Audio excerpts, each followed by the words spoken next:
Good Thank evening. you. Good evening. My name is Jeff Mullen. This is the public hearing related to the comprehensive permit for 582 Blue Hill Avenue. With me are Frank O'Brien and Giselle Joffer. Tonight, members of the board, tonight we have several follow-up matters from last Wednesday that I'd like to hear from Mr. Schumer on. We'd like to get an update on the flow study report that we talked about last week. And we'd like to schedule the remaining time into the month of September to lock down the schedule for the hearing. I believe that's the scope of the hearing. Mr. Schumer, are you ready? Yes, I am. Okay, Mr. Schumer. Thank you. Good evening to you, Mr. Chair, and to the members. On the issue of the flow study, I'll let our engineer Jim Burke confirm, but my understanding is that the meters are now in place and have been since the start of this week.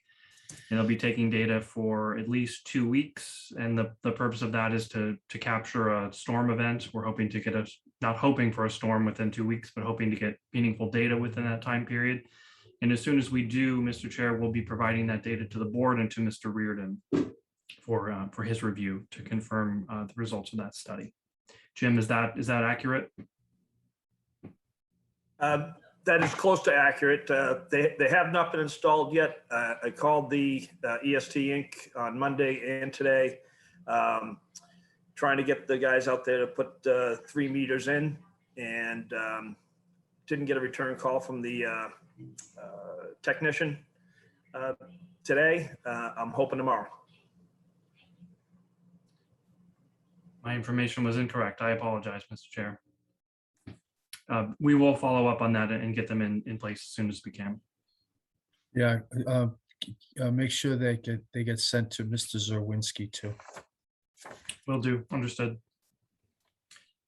Tonight, Mr. Chair, on some of the homework assignments that we had from the last hearing, we have some updated information to provide to the board regarding the landscaping and our progress towards that, as well as some questions that were raised at the last hearing regarding the programming of the existing house on the site, and particularly the second floor of that, as well as some information regarding the trash room and how that's proposed to work. So we'll be prepared to discuss that at your pleasure, as the board's pleasure. Would you like to hear about that now, Mr. Chair? Okay, very good. So I'll turn it over then to Dan Riggs for him to start, if that's okay, on the issues within his bailiwick. Thanks, Jesse. Let me just share my screen. So I'll start with the trash room information. So we did a comparison with a few of our other projects at our office, kind of focusing on built projects, ones that have been recently completed in the last 2 years, or that are going through permitting or have been permitted within the last 2 years. So here in blue, you can see at the top of this list is 582 Blue Hill Ave. Here's showing it with the 84 unit count that we're proceeding with as of last meeting, and comparing them by overall unit size count of the project, the size of the trash room or rooms, as well as the sort of trash room size versus unit count, to be able to make it a little bit more of a apples to apples comparison. And all of these projects are the same building type as our project at 582 Blue Hill Ave. They're all podium structures, multifamily buildings that are all wood framed. So very, very similar types of projects. So just to kind of read through them, the first one here, 467 Main Street, is a project I worked on a few years ago. It's a little bit smaller, but it has a more intensive use. The ground floor has a restaurant tenant. So that project is 31 units with a restaurant tenant. Has a trash room size of 170 square feet. And you'll see as these go down the list that the larger the building is, the kind of more efficient that trash room size becomes. The next one on the list here is Orpheum 104 Washington Street, Dover, New Hampshire. So this is a project we completed 2019. It's 130 units. And this also has commercial spaces at the ground floor. It has a single trash room that's 500 square feet. So similar in size as our 84 unit project, which brings it to about 3.85 square feet of trash room space per dwelling unit.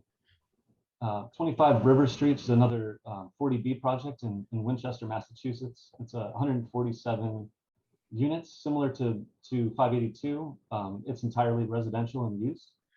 And that has a trash room of 580 square feet. So that's about 3.95 square feet per unit of trash room space. Portage Park Phase 1 in Plymouth, Massachusetts. It's 150 unit development. The trash room size there is very comparable to ours, especially if you are to add the 210 square feet to our 365 square foot main room. And that 210 square feet alludes to the maintenance room that is at the sort of eastern side of our building that serves as an ancillary storage space for trash. So that project comes out to 3.2 square feet of trash room per unit. And the last project on this list is Alta Seven Hills, a project we're working on CDs right now in Worcester. It's a 400 unit development that has two separate trash rooms that are about 500 square feet each. So that comes out to 2.68 square feet of trash room per unit. So I've highlighted the three here that are sort of the most comparable. And again, as the project's larger, it tends to be more efficient. So we feel like we're squarely within that comparable range as these other projects. So I'll pause here for a second before going into any of the other issues, and in case anyone has any questions, or if you'd like to wait until the end. Questions from the board?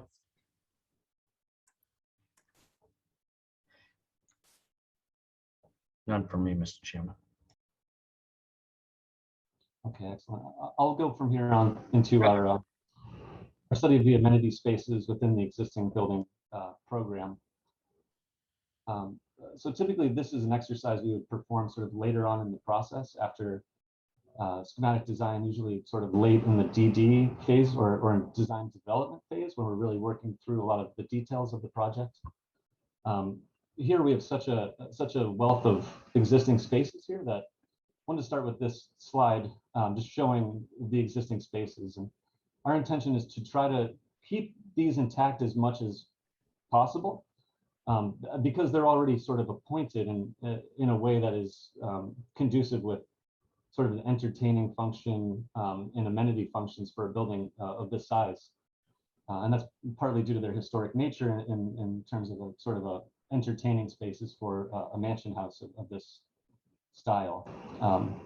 So here you can see the entry hallway from the main entry of the building, which we'll be keeping and sort of de-emphasizing as the main entry to the building. This is looking from that hallway back towards the Blue Hills area and where the existing pool is in the back of the site.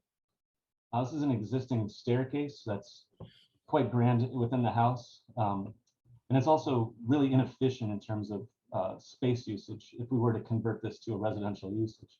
And you'll see that in a second in the plans. And then these next spaces are fairly large living and lounge spaces that we think would be perfectly suited for amenity use in a multifamily building. And down towards the end here, we see the conservatory space and the screens-in patio at the rear of the site. So as we get into actually thinking how we program the building, the existing house is sort of separated into, as houses of that era are, to the main entertaining functions of the house, and then the service functions of the house. So the part of the building that we're removing is mainly the service functions of the house. It's the sort of butler, pantry, auxiliary kitchen spaces, and those spaces in this line of where we would sort of keep the existing structure is delineated by this red dashed line here on the page. And you can see here, so entering at the sort of page north, that would be our entry courtyard, where the west building and the north building meet. So we would repurpose that living room spaces, sort of page left of that, into a lounge area. It's approximately 1,350 square feet, which is very typical for a multifamily residential building of this size, 84 units. This space here at the front of the building that's facing the courtyard is a little tighter. It was used as a fitness room by the previous occupants. And we're repurposing that as a leasing and management office. It gives great kind of oversight on the courtyard coming and going, as well as a kind of natural entry point to the site. And also looking to repurpose these two existing restrooms into the new restrooms to serve these common functions of the building. Here, the existing dining room, we would like to keep that intact as much as possible. It has that wonderful coffered ceiling that you saw in the image before that. So that's this space here. And I think it would make a great game room. However, we would like to program that eventually. Within the connector piece, so here is where you connect into the north building. It connects to the where our elevators and the general circulation for the residential function would be, as well as the new main entry to the building would be here in that connection piece. So we would use that as mail and package room, any other utility functions that we would need to support this area.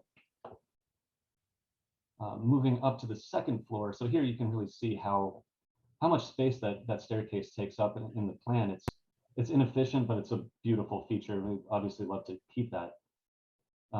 So here we're really supporting around the central core, holding a lot of these existing closet and ancillary spaces for utility needs, storage needs.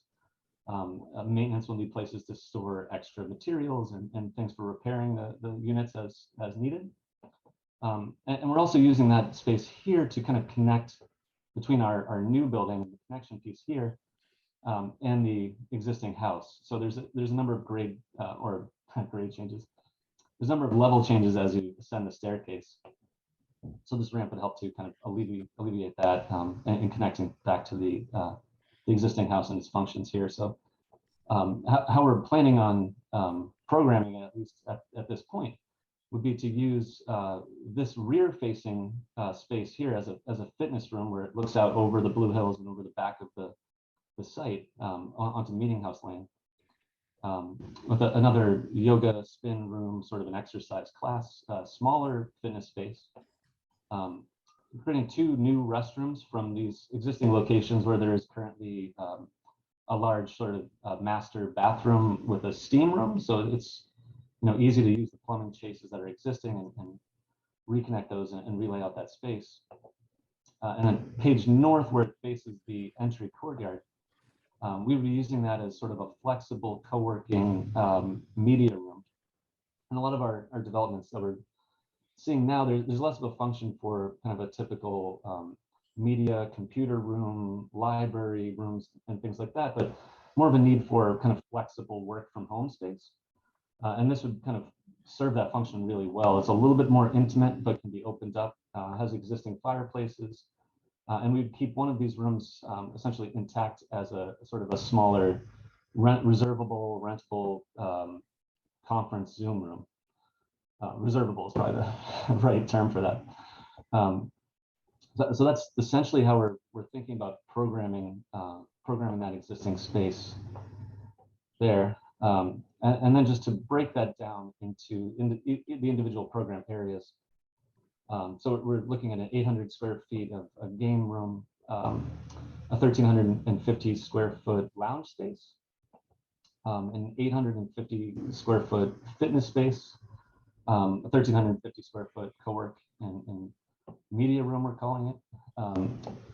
And the back of house management use for this would also factor into this heavily. So 350 square feet of restrooms, 470 square feet of utility and storage area, 350 square feet of the leasing management aspect of it. And then because of the kind of generous proportions of the hallways, the stairs, et cetera, there's about 2,100 square feet of circulation and stair space within that existing building.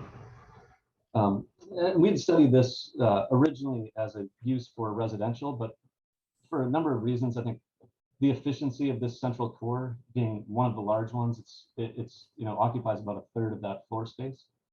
So it doesn't make for very efficient residential use, but it makes for really fantastic community and amenity space.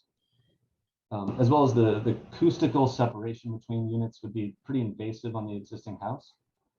Fire separation issues between units, similar problem. Supporting any new structural items and say new fenestration or window openings for the units that would be needed for bedrooms would have an effect on the integrity of the existing facade. And we thought, we need amenity spaces for the units. Them being centrally located in this building is a perfect space for it. And because this is a really unique feature of the site, having it be equitable and useful for all residents, whether they be the affordable tenants or the market rate tenants, seemed like a perfect use for that building. We're excited to get in there and actually design through that when the time comes to get into that level of detail. So again, I'll pause here in case there's any questions before moving on to the landscape portion of the presentation. Questions or comments from the board? No, thank you. Done here. Go ahead, All right, thank you. Mr. Riggs. So moving on to Dan, you want me to do the landscape? yeah, absolutely. If you'd like to jump in, Blair. Okay. Blair Hines, for the record, landscape architect at Verdant Landscape Architecture. So we see the fact that the north building is being pushed back, the mass of it really provides not only the additional view, which I think was the reason that Peer Comments had asked for this change, but I think it also creates an opportunity to kind of add to the amenity spaces for the residents. And here we're looking at two different kind of landscape areas. One is where the hand is that Dan's showing there, is some low, what we're calling eco gardens. There'll be some kinds of flowering plant material that's immediately adjacent to the residential units that are to plan bottom. So that's to create a little bit of separation and privacy. And so that's kind of privatizing a certain amount of the space.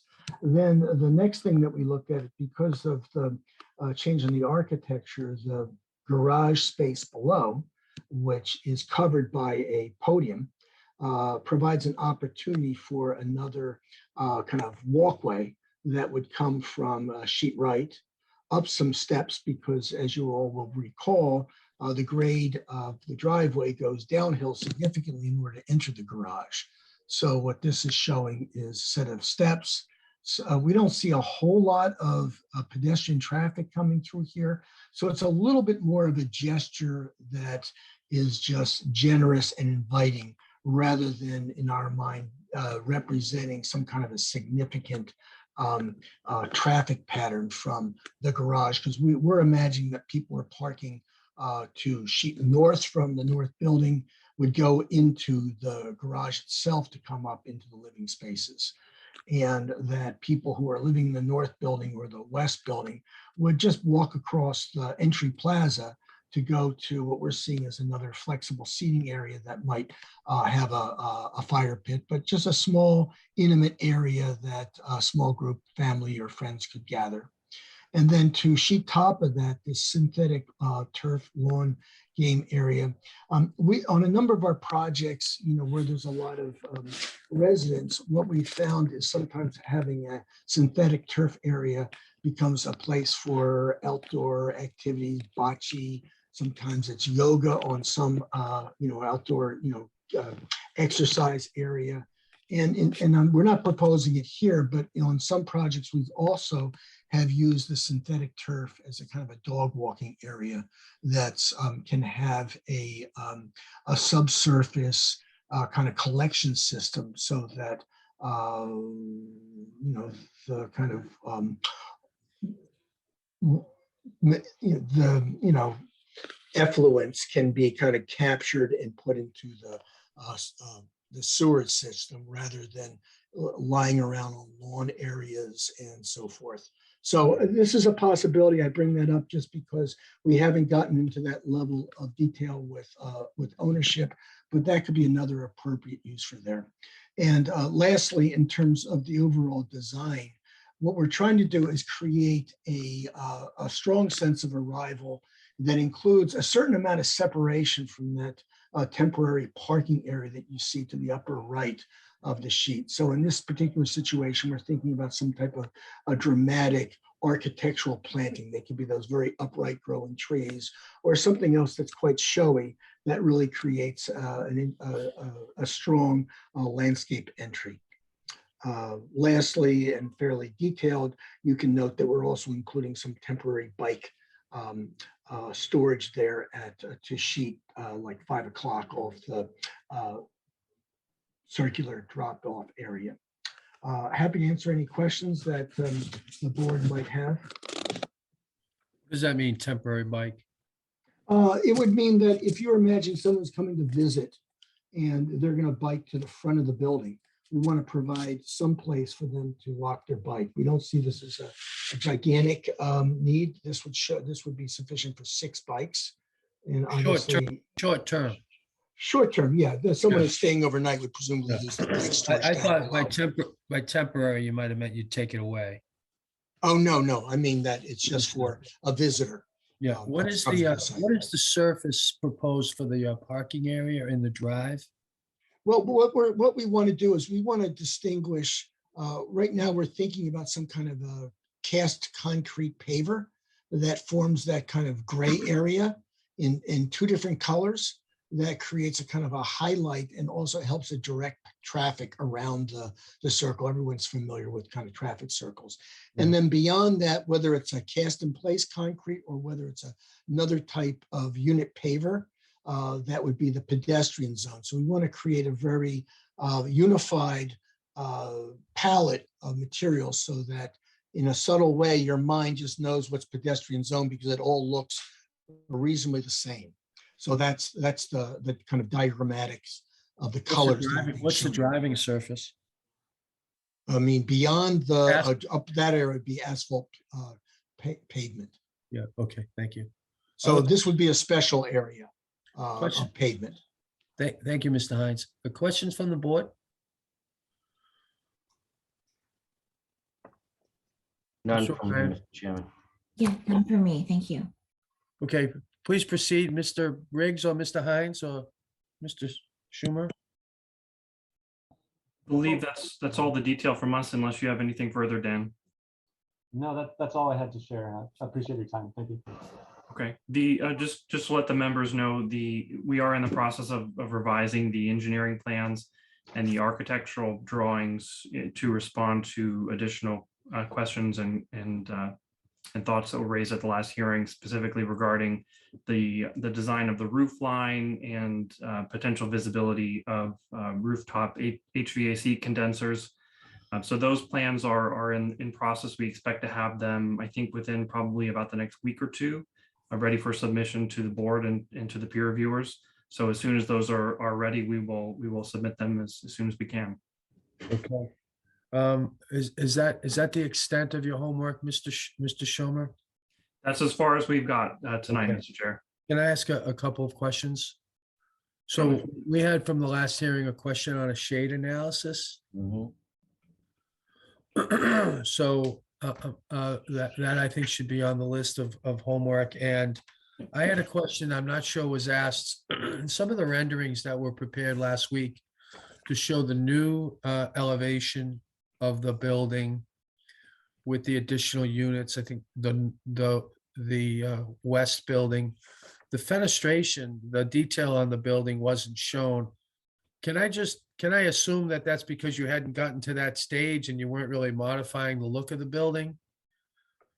That's correct, Mr. Chair. That will be updated in the updated submission, as will the shade analysis that was included in in the architectural plans previously, so that will be updated for this submission.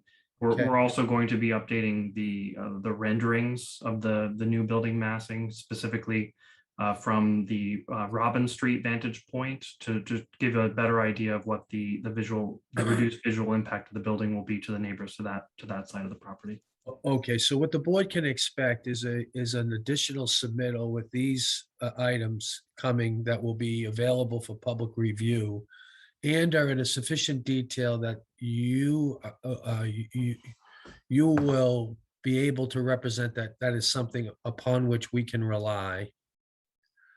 But nevertheless, will be subject to comment because we haven't seen it yet. Fair enough? Understood. Okay. That's fair enough. That's exactly what we intend to do. Okay. We wanted to hear on a confirmation of the modification of the stormwater design. Chairman, before you get into that, Mr. O'Brien. I'm sorry to interrupt. One additional question. One of my notes, and I just want to clarify, Mr. Showman mentioned a view from perspective of several of the adjoining properties. Is that, I have it in my notes as a perspective view? Is Yes. that what we were referring to there? Yes, it is. Okay. Thank you. Thank you, Mr. Chairman. Mr. Chair, just to follow on to that, I think you said from Robin Street, and I believe we also wanted one from Blue Hill Ave. Yes. Okay, thank you. So what about the confirmation of the modification of the stormwater design as a result of the change to the building design? So on that, Mr. Chair, I'll turn that over to Jim Burke. Thank you. And we did, just to let the members know, in case you haven't seen it already, we did submit, I believe on Friday of last week, a letter from Mr. Burke explaining what he's about to tell you, and it's available for the public to Yes. review as well. Thank you. Thank you, Jesse. And Mr. Chairman, the letter I generated basically says that, that with the reduction in roof, with the increase in pervious area, the burden on the stormwater management system is reduced. I reviewed that with the peer review engineer, Mr. Reardon, and he and I discussed the fact that there really wasn't any necessary changes to make for the stormwater management system based on the fact that the amount of stormwater is reduced and the existing system would, the existing proposed system that has been reviewed would operate more efficiently with less stormwater to manage. Thank you. Mr. Reardon, do you have a comment for the board on that? I think Jim put it pretty well. And basically the changes are all net positive changes. So we're pleased that the system won't change because that just means it's going to be able to perform at a higher level. Okay, so what would be helpful for us, for Mr. Reardon, is some type of communication that confirms, just kind of finalize your peer review. And I mean, I know you've given us a lot of material, but it would be good to just say that this review is based on that design. And I think a lot of the work that you've given us already is based on an earlier design, albeit the differences are slight, but I want to make sure that there's no gap between that. Absolutely. And my thought was that we would do that after the next submission so that Yeah. wrap it up all in a bow. But I wanted you guys to understand that we didn't expect any new design or any new analysis because the improvements are largely positive. Fair enough. Yep. Okay. Mr. Chairman, Mr. O'Brien. I'm embarrassed to say that I missed that letter from Mr. Burke. Could someone point it out to me in the materials on the website? I did not notice it this afternoon. Mr. Chair, if you give me just a minute, I'll sift through and find out where that is in the folders, and I can report back. We can do that. Yep. No problem. I've actually just found it, Mr. Chair, Mr. O'Brien. It's the letter is in the 582 Blue Hill Avenue folder, subfolder entitled Revised Project Documents. and it's entitled 2021-0805 Engineer Letter on Revision. And it was posted to the website Monday morning at 9:56 a.m. by Tim Zerwinski. Yeah. Got it. Thank you. One of the problems with files like this is that there's so much stuff, it's easy to miss. And I did, so my apologies. Thank you. Ms. Barrett, I don't think that Mr. Bulmer is here, but I think No, he's not. we should get the same thing from him in terms of a final letter Yes, related to the final design. yes. And Oh. I apologize, Mr. Chair. I was going to try to reach him today and I simply didn't get there, but I will do that. No, that's okay. No problem. No problem. Thanks. Any other input, Mr. Reardon, at this time? No, none from me. Okay, questions from the board? None for me, Not thanks. for me at this time. Mr. Schomer, do you want to speak to the waivers?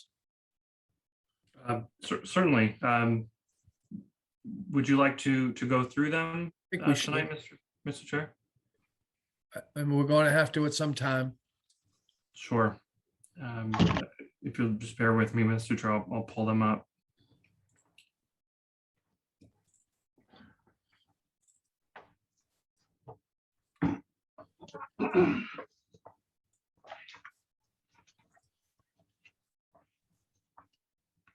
Okay, I'll just share my screen if I may. Yep. Okay, can everyone see that? Yes. Okay, this is the current waiver list. It has a revision date, looks like July the 9th. Yeah.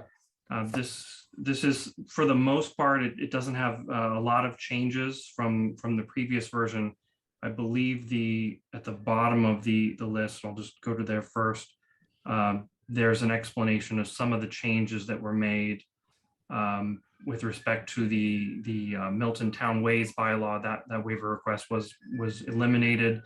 The modification to the request for the Milton Stormwater Management bylaw.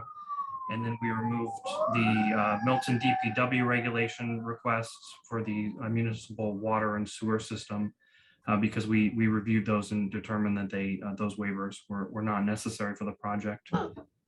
Is there anything specific, Mr. Chair, that you would like to go through in detail, or would you just like to? I think some of them are self-evident, with respect to height and setback and things like that are really sound in zoning. Yep. I think those are less important, but I think you should touch on each of the ones that don't sound in zoning, and we should just start at the top. Okay. You Sure.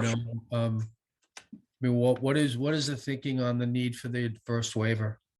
So the first waiver, Mr. Chair, this is a specific section of the Milton Police Regulations bylaw. And it provides that the Milton Select Board is required to issue a permit for the breaking or digging up of any ground in any street or sidewalk. And it's not specific to town ways or state ways. So we've included this request out of an abundance of caution and request that the board issue this permit on behalf of the Milton Select Board to approve the curb cut locations and the street sidewalk openings and connections as they're shown on the project plans. That's the reason for this waiver, Mr. Chair. With respect to Blue Hill Avenue. Correct. Tim Zawinski, do you know if the select board actually does that with respect to Blue Hill Avenue? I would have to look into that and ask.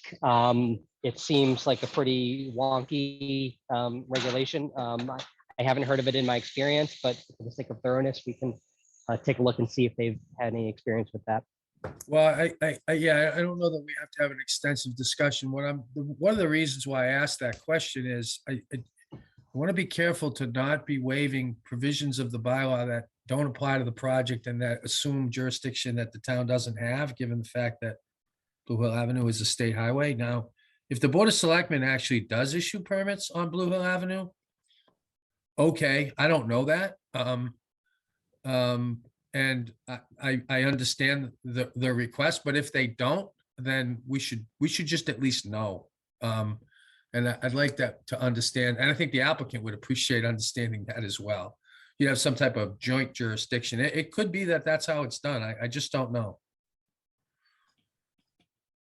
You know? But nevertheless, the point is that this is limited to Blue Hill Avenue. Because That's right. as written, it would apply to any street in the town. Is that right, Mr. Schumer? Yes, it is, Mr. Chair. Okay, all right. So, I mean, unless the members have a comment on that or a comment on what is happening with respect to the waivers, specific waivers for the zoning provisions, I don't have questions on those. Because it seems to me that the plans upon which the board is relying speak to these very same issues. Mr. Schumer, correct me if I'm wrong on that assumption. That's correct. These are based on and refer to the plans as they're currently designed. This list has been modified a number of times to reflect the changes, particularly to the dimensional particulars of the project. Right. And once the plans that the engineer and the architect are currently working on are completed, I will review those again to confirm that the dimensional specifications as provided here remain correct. And if they need to be revised, I will do so.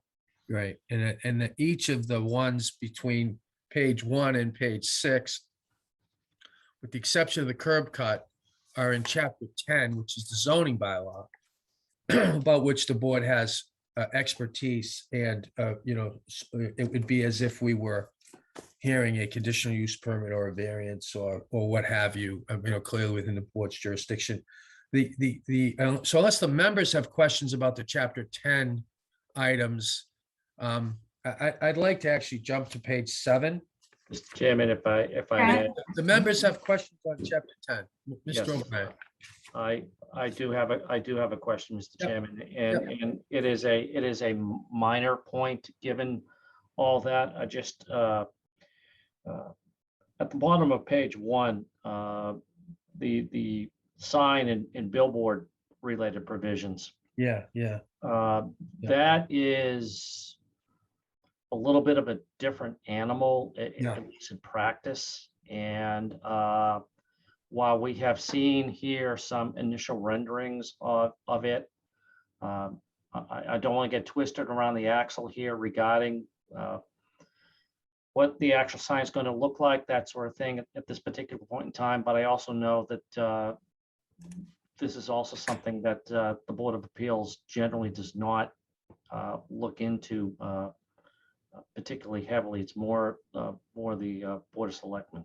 So Yeah, no, it's a good point. And I recall we had a question on that same waiver, since it's hard to rely on.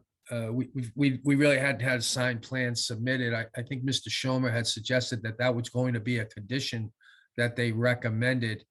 And so then the question is, how would that condition actually read?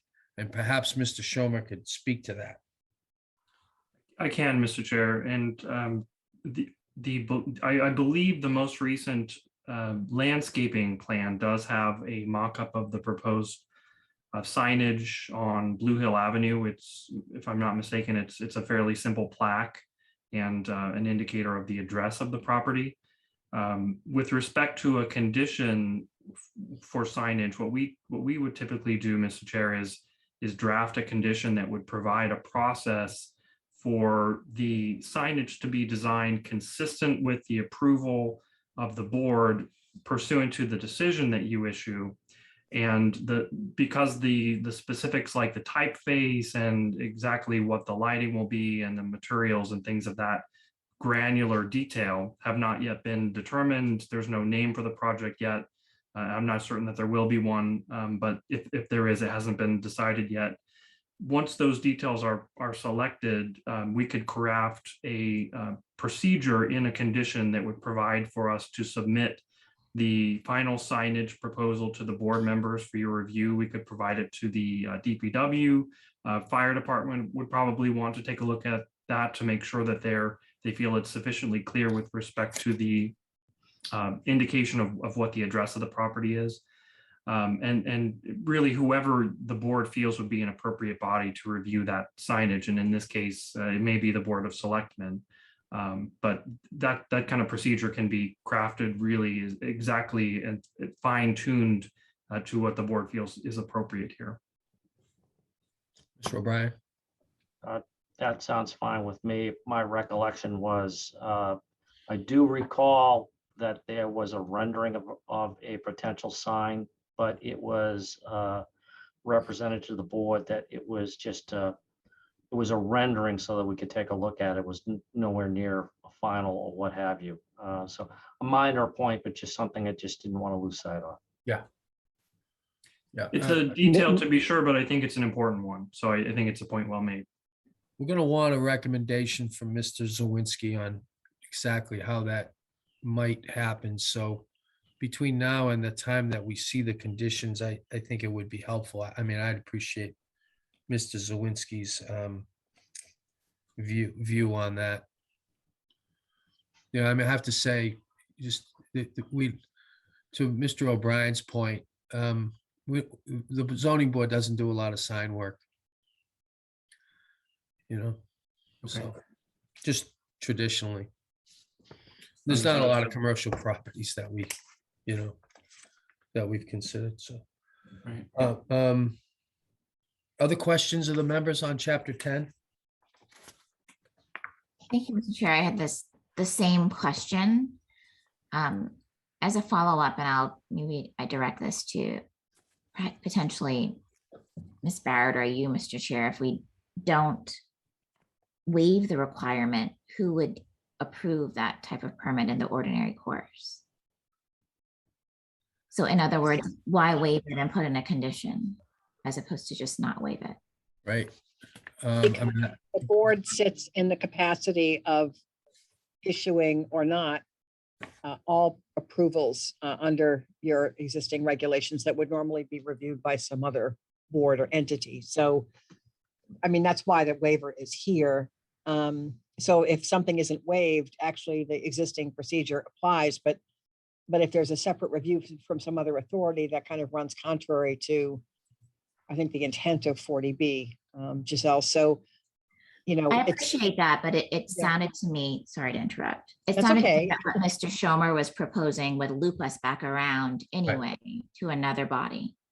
Yeah, I mean, you may want to consider just, having it be subject to approval, or subject to the satisfaction of the planning director, and just let the staff handle it. That's not uncommon at all. I don't know if that fits with Milton's culture, but that's pretty much what happens in a lot of communities. I don't think there's an established procedure. Why don't we ask that the town planner give that some thought, make a recommendation to the board for further consideration. Will do, Mr. Chair. Other questions on chapter 10? Mr. Schomer, can you speak to the wetlands? Certainly. I'll just skip to that. Just before we leave, Mr. Chair, and I believe this was raised by Ms. Joffer the last time we went through the waiver list. These figures that you're looking at here for height, these have been modified to confirm that these are measured based on the zoning bylaws definition of height. And there's an explanation there that explains exactly how that was calculated in terms of both the building stories and the height of the buildings. Yeah, and be further revised, right? I believe that's right. Yes, that's correct. Yeah. So I'll just skip then down to page 7 then, Mr. Chair. So page 7 is where the waiver request with respect to the Milton wetlands bylaw is provided. And this was added back to the waiver list in the most recent submission. As the members may recall, in our initial submission, there was no proposal to do any work within 100 feet of the bordering vegetative wetland off the site. During the process of peer review, one of Mr. Reardon's recommendations was that we include a detention basin, a surface detention basin in that area of the project site. And the construction of that will subject us to the Wetlands Protection Act and require a filing of a notice of intent for that work. We have requested, in this case, a partial waiver request from the Milton local wetlands bylaw. We're not requesting a waiver for the performance standards or from the 25-foot non-disturbance zone that's provided in the Milton wetlands bylaw.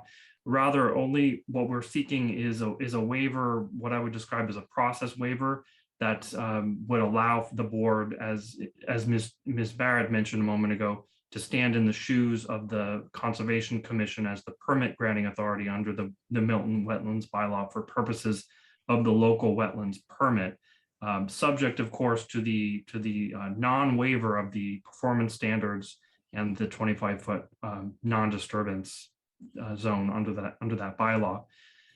So what this would allow for in a more functional sense is this would permit the project to be subject to the Conservation Commission's jurisdiction only under the State Wetlands Act, and the zoning board would act as the permit granting authority under the local bylaw, subject to these waiver requests that we've provided here. Does that explain basically what we're looking for here, Mr. Chair? Yeah, yes, it does. I think what would help on these is that, and Mr. Zawinski, I'm sorry to be giving you homework, so much homework, but it would be helpful for the board to be confident that the Concom is aware of the extent of the waiver. And often, I mean, I know they've commented on in the hearing, but I want it should be clear to them that they're not surprised that this is included in the applicant's proposal is my request. And I can share with Mr. Kiernan, the chair of the Conservation Commission, the language that's here in these waivers, and if he has any comments or questions, I'll get them to you. Yeah, and then Mr. Reardon, I heard Mr. Schomer's description, a procedural waiver.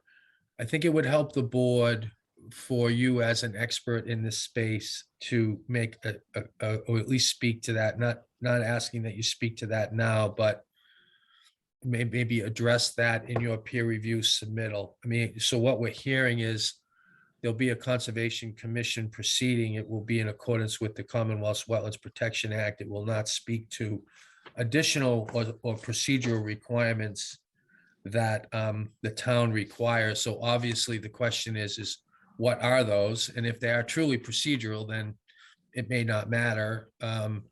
If they're substantive, we ought to be aware of them. And then the question to you, Mr. Reardon, is whether or not they're otherwise being addressed, or they will matter in some way or another. Did I frame that comment correctly? Do you understand that? Yeah, I think you did, and I can speak to that now if you'd like. Sure, yeah. Yeah, so largely the local bylaw is duplicative of the state process. Yeah. And the state process is very robust. So the Concom still enjoys, much the same level of review jurisdiction under the state law. So they still have a very active role in this. Probably the principal difference between the state regulation and the local regulation is the 25-foot no disturb zone, which doesn't exist under the state regulations.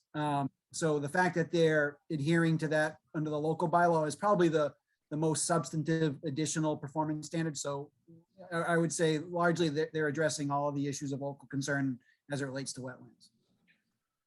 So the question I have on that is, and that was like that's the second box. I'm not sure I understand the waiver requested applicability box under that. It seems to be asking for a waiver but not proposing any activity within the area. So I don't understand.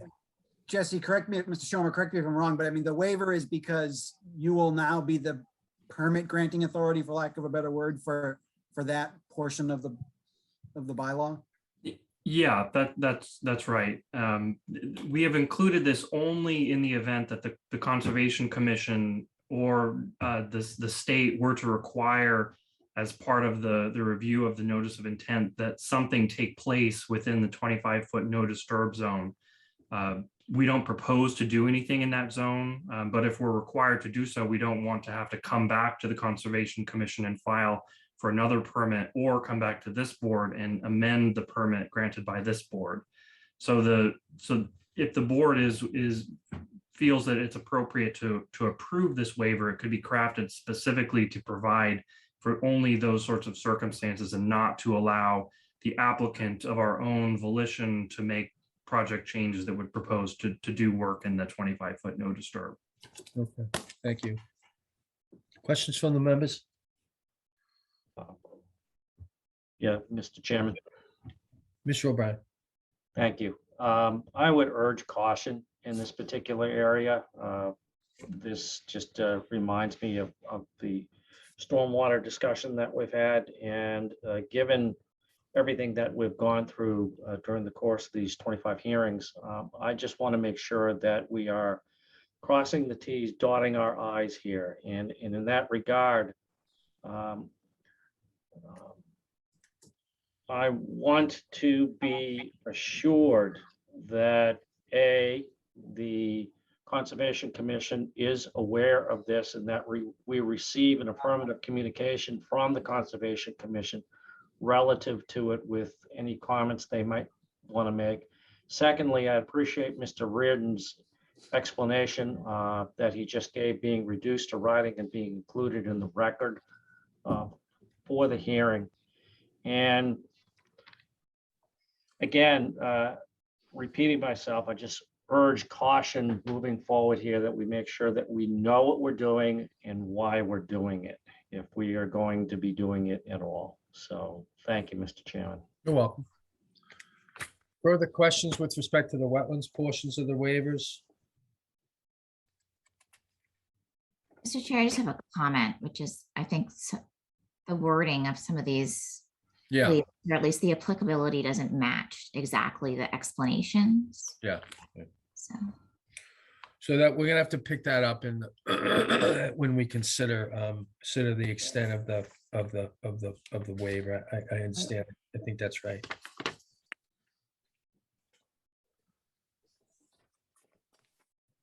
Further questions on the wetlands? Mr. Schomer, can you speak to the stormwater, the demolition, and the remaining two waiver requests? Certainly, Mr. Chair. So proceeding next to the stormwater management bylaw, we reviewed this again, and there's a provision of this local bylaw which provides, with respect to applicability, that if a project is subject to the jurisdiction of the Conservation Commission under the Wetlands Protection Act, which this project is, as we just discussed, the local stormwater management bylaw does not apply. The reason for that, if I had to speculate, Mr. Chair, is that this bylaw was passed in order to comply with the town's obligations under its MS4 permit. And the purpose of that would be to effectively get a hook for projects to be required to comply with the MS4 permit, and have a process for regulating that for projects that were not subject otherwise to those requirements, as a project that's subject to the Conservation Commission jurisdiction is required to do. So in this case, the review by the Conservation Commission will include a review of whether the project complies with the state stormwater management standards. And so we would propose that process take place within the process of the Conservation Commission's review, because that's really the most appropriate body in our view to be conducting that review. If this project were not proposing to do any stormwater, any work within the wetlands jurisdiction of the Concom, this bylaw would apply, and it would be, I believe, overseen by the Department of Public Works in that case.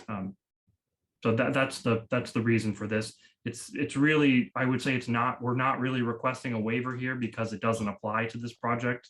Well, that's what I'm gonna ask you, why it's on the list. Yeah. I included it just by way of explanation, Mr. Chair, because I think it's helpful to understand the issue. Okay, it's a good background. I'm not sure it's on the list. I mean, I don't want to overwaive things we don't have to waive. That makes me nervous, and especially in an area that I don't have, I mean, the board just doesn't have expertise, and we rely on our colleagues in the other boards to run those processes. So I appreciate the explanation, but I would recommend that we not have this on the waiver list. Mr. Chair, could that be articulated as a condition? I mean, if Mr. Schomer's Yeah. saying it's kind of not a waiver, but a kind of, for lack of a better term, a kind of opt-in to a process. It's that okay. may I be mean, more if we want to appropriate. acknowledge, if we You want can to do that. acknowledge that, if we want to acknowledge the applicability of it and how it works with respect to the project, I think that would help to explain it to people. So I don't have an objection to that. If that's the question, Tim. That makes sense to me. Okay. What about the demo? The demolition delay bylaw, Mr. Chair, that applies to the entirety of the project based on the age of the structure and the fact that the local historical commission did register not only the existing house, the Shipman Garden complex, as well as the carriage house, which is a more modern structure, I believe, built within the last 20 years. So the waiver request would be to approve under the demolition delay bylaw without the delay provision, the partial demolition of the existing mansion, the portion that I believe Dan Riggs described as the service portion of the structure, as well as the existing carriage house. The remainder of the house and the entirety of the gardens would remain as shown on the project plans. Yeah, there's been testimony from the historical commission that this not be waived. Let me understand it, though. It is a notice provision, is it not? And is it not designed to permit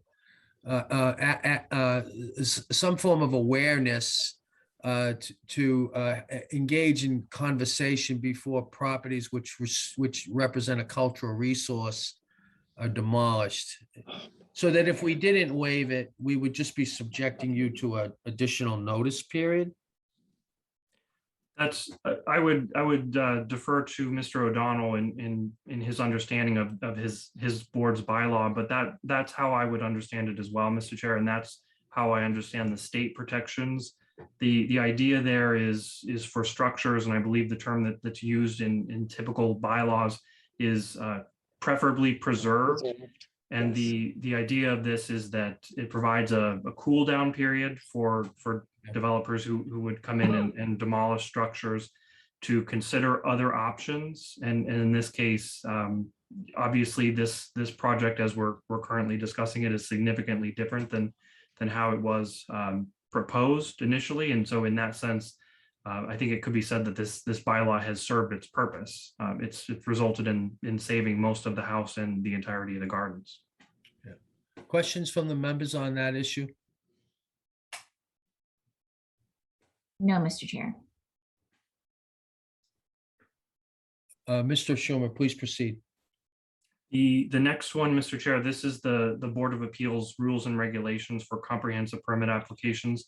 These are technical filing requirements, and in that sense, we're already really past that point of the hearing process. This is usually included simply because the filing requirements, to the extent they differ from 40B and the regulations in terms of what materials are required to be filed. In this case, we've filed a number of documents and plans that go well beyond what Chapter 40B requires. We did that because it's helpful for the board's review, we feel, and for the public to get a sense of what we're proposing here. In addition, there's an objection to the filing fees and deposits. But once there's a decision in place, and if there's a decision that is acceptable to the board and acceptable to the applicant, such that no appeal to the Housing Appeal Committee would be filed, this waiver request would effectively become null and void. So this, I think this is more a reservation of rights than anything else in the event that an appeal were to be necessary. But at this stage in the process, I feel that we're moving in the direction that an appeal will not be necessary, or at least I certainly hope that that's the direction we're going. Okay. And the last one? The last one is, it's a local permit from the Department of Public Works, from the Milton Select Board, for the location of utilities. This one, I suspect, may be similar to the first one that we discussed, in that it's a permit that is on the books, but maybe is not something that anyone really issues anymore, or even realizes that this provision is still in effect. It is still on the books though, and so that's the reason why we've requested it. So in this case, as in other cases, this board would stand in the shoes of the Milton Select Board to approve the location of utilities as they're shown on the project plans. With respect to Blue Hill Avenue? Well, the utilities would include not only the utilities in Blue Hill Avenue, which are the water and I believe the electricity and telecommunications, but also the public sewer and the drainage connection to the town's storm sewer system in Meeting House Lane. Yeah, you still have the issue of getting there. Yes, we recognize that would not be covered by this waiver request. That's a private property issue between us and the owner of that property. Questions from the members? No, Mr. Chair. Anything further, Mr. Schomer? No, Mr. Chair, this is the end of the list. As I mentioned before, this may be revised very slightly to reflect the current dimensional particulars of the project. And as soon as I have those dimensional particulars, I will submit the updated list for your consideration. Let's we wind up the waivers with the conditions as well. And, you know, Mr. Zawinski's point is well taken. And then there's some language in the waivers that I think could be sharpened, consistent with this conversation on signage, for example, and Ms. Joffer's point. So we'll pay closer attention to that when we consider the conditions, but I think this has been a helpful conversation about the waivers. My particular sensitivity is, I understand the abundance of caution point that you've made, but I'm not interested in signing on to waiving things that simply don't apply, inferring jurisdiction that doesn't exist. So I want to be sensitive to that. As you know, we don't do a lot of this kind of work in the town, and I just don't want to overstep either the board's authority or the town's authority. So anyway, that's my point. Any questions from the members on the waivers or anything that we've heard from the applicant before we move to Mr. Hill and questions? Chairman, just building upon the point that you just made, given the number of additional 40B applications pending here, I also want to be mindful in reviewing these conditions, not only of the dangers of over waiving, but also the dangers of over waiving and establishing precedent that could be used adversely in regards to other projects. Yeah. So Well I said. prefer a conservative approach here. Fair point. Thank you. Mr. Chair, do you want me Ms. to Barrett. circulate to you and the other members of this board the current draft of the decision for the Ice House project? Given the We have interest it. in consistency, I know you have it, but it's been updated. Then I think we should see it, sure. Okay. Just to Mr. O'Brien's point that Yep. there's been a lot of effort put into trying to get the decision format consistent, recognizing that each of these projects is different, and so the conditions are not going to be the same. What's the timing on the Ice House? We are hoping that that closes next week. We are hoping. Does John know that? Yes, I believe he does. Okay, I didn't make it up. okay. Mr. Showman, nothing else? Nothing else from us. Mr. Hill? Thank you. Thank you, Mr. Chair. Just a brief comment on the issue of waivers. Mr. Schomer has made a comment tonight about the sign bylaw, and there's been comments in prior meetings about the suggestion that the board could simply impose a condition that requires a review after the permit's been issued by somebody in town, perhaps a staff person or another board. And this has come up several times now during this hearing, and I want to make sure the board hears my opinion on this very clearly, that the case law from the Housing Appeals Committee could not be more clear on this point. It says specifically that a board cannot defer judgment on an issue post-permit and delegate that to another board or town official for approval. All it can do is put a condition on the decision that requires review for consistency with the permit itself. And that's a very important distinction. And this was actually discussed in the Randolph Avenue HAC decision that was issued in December of 2018, which I provided you all with a copy of last time. So Yeah, I we think saw what that in Mr. your letter. I appreciate the point. Yeah, I think what Mr. Schomer is saying is that we'll let you review the sign plan after the permit, but I think what you as the board want is the right to approve it. And I think that's what you want. And so if that's truly what you're expecting is the right to approve it or deny it, then that's something that can't be deferred in the decision itself. Well, I appreciate the point. I mean, that really goes to, I think, Ms. Joffa's point as to whether we don't waive it and just go with the process, because you'd create the circular issue. So I wanted to hear from the town's representatives as to the most optimal point. It's a fair point. And I know, Mr. Hill, that was a significant or a principal part of the letter that you submitted. And I recall both the Randolph hearing, the Randolph decision, and the Randolph situation. So we'll be mindful of that as we consider this particular issue. Thank you. Please proceed. I had nothing further for tonight. Thank you. Okay. Let me ask, thank you very much, Mr. Hill. Is there any, anybody who's got any comments or questions for the board or for the applicant tonight with respect to what we've heard?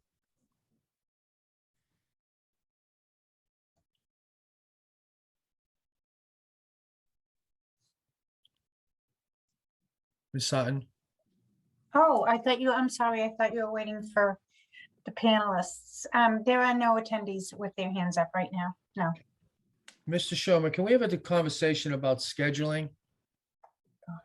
So the last time we left this, we got a little hung up on filling out the balance of the calendar. I believe we agreed that we would extend this hearing until the end of September, and we would break for the balance of the month. And then we weren't able to, we know we've got locked in Wednesdays, but there's a Jewish holiday that we need to be that we want and need to be respectful of. And then we were seeing whether or not we could get a Monday. So I think there was, Ms. Sutton was going to take a look at it, and let's see if we can get that, and then we can see if we could schedule the rest of these. Well, I'll set on any Monday in September. Any Monday. Correct. What's the board's pleasure on meeting on a Monday? It's generally fine for me. Just checking the specific dates. That would be Monday, the 13th. So then we would meet on the 13th, the 22nd, and the 29th, which would give us 3 dates in August. And the 13th would be primarily a wrap-up time. I'd like to hear from, I'd like to have Mr. Schomer speak to the remaining homework that he will have then submitted. We can review Mr. Reardon's final letter and Mr. Bowman's final letter, and then we can begin to evaluate the conditions and the balance, and then consider the merits of the application. Does that sound right?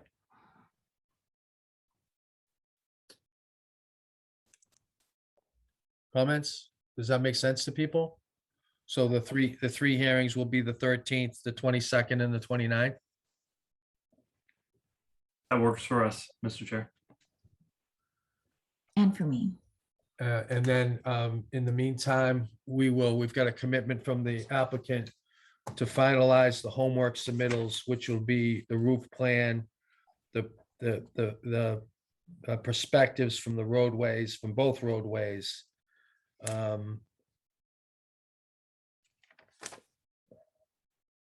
And details on the flow study report. Yes. And the shadow analysis. And the shadow, yeah. Okay. Mr. Chairman, if I could make a request Mr. relative O'Brien. to the hearing on the 29th, we generally start these hearings at 7 PM. If I could request a 7:30 PM start time for that particular evening, that would be very helpful for me. I think, Ms. Jaffe, you want to take that under advisement? Yeah, I'm not so sure about that. Yeah. What? We're gonna evaluate that at Foley Hoag, and we'll get back to you, Frank. It's a rough crowd. We do tend to, we tend to stick to our knitting. 7:30 PM on the 29th. I've got the calendar on my screen. Thank you, Okay. Ms. Jaffer. Your powers of persuasion are amazing. I've heard that before. Let me ask if there's any other business in front of the board tonight. One question, Mr. Chair. There was, I believe there were some outstanding peer review issues that we were planning to hear from Mr. Bearden at the last hearing. Would you like to push those over to September to hear about those? No, I didn't, I mean, I thought that he had a letter in and was waiting on something else to which he was going to reply, but we'll hear from Mr. Reardon and give us a status update. I'm prepared for that. So what I have on record is my last two comment letters, one in early August that dealt specifically with stormwater, which addressed most of the issues that were still on the table. At this point, I'm comfortable that the stormwater meets the standard, and they've demonstrated that they've done what they need to do. My earlier letter in July addresses all the outstanding comments. There were some minor issues, but we're on our way to addressing those. So I don't really have any outstanding issues other than looking to just close the process with the final set of plans. And comment on, and make the comment on the waivers. Yes. The additional point we made tonight. I mean, that's consistent with what I understood. Okay. We Anything do else? have a hand up. Yeah. Who's that? Kevin Donahue. Here we go. Mr. Right. Donahue? Mr. Donahue? Yes, hi, this is Donahue. In the perspective that you're getting of the building, you said they're from two vantage points. Is one Blue Hill Avenue and Robin Street? Is there a perspective from Meeting House Lane? That's a good question. Yes, there is. There will be. Okay, and that will be included. So that Yes, it would be will. three. That would be three. That's a good question. Okay, thank you very much. Thank you. Thanks for the question.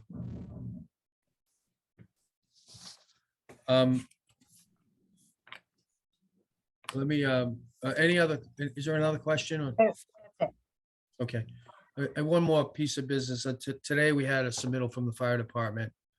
There's definitely some homework to do on this AutoCAD, auto turn to accommodate fire trucks. I think Chief Madden had some issues to address. We're going to need to hear from you on that.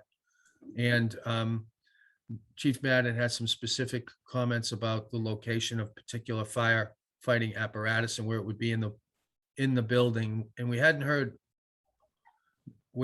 from you on that, so it would be helpful to hear from you on that the next time. So I'll just going to make a note that we'd like to address Chief Madden's concerns. I think Mr. Zawinski requested that the applicant reach out to the fire department directly. So I'm going to recommend and request the applicant do that between now and Monday, the 13th, and the board can get a report on that on September 13th. Yes, thank you for bringing that up, Mr. Chair. I did pass that comment letter on from from Chief Madden to our team, our engineer, and our traffic engineer and our architect to request that they set up a meeting with Chief Madden, and I'm happy to facilitate that myself if need be. We'll make sure it happens. Yep, thank you. Other business for the board? Not from us, Mr. Chair. Thank you. Okay, there being no further business, the board will stand in recess till Monday, at 7 o'clock on September 13th. For the record, people should be aware that there'll be 2 additional hearings for this public hearing. One on Wednesday, September 22nd at 7 PM, and one on Wednesday at September 29th at 7:30 PM. We'll put out a schedule so that everybody can be aware of that. And in the meantime, while we take this recess, to the extent people have comments, please submit them to Ms. Sutton through the usual process, and the board will consider them as part of its deliberation. So thank you very much. Thank you. Have a good evening. The board's in recess. And everybody. Thank you. Thank you.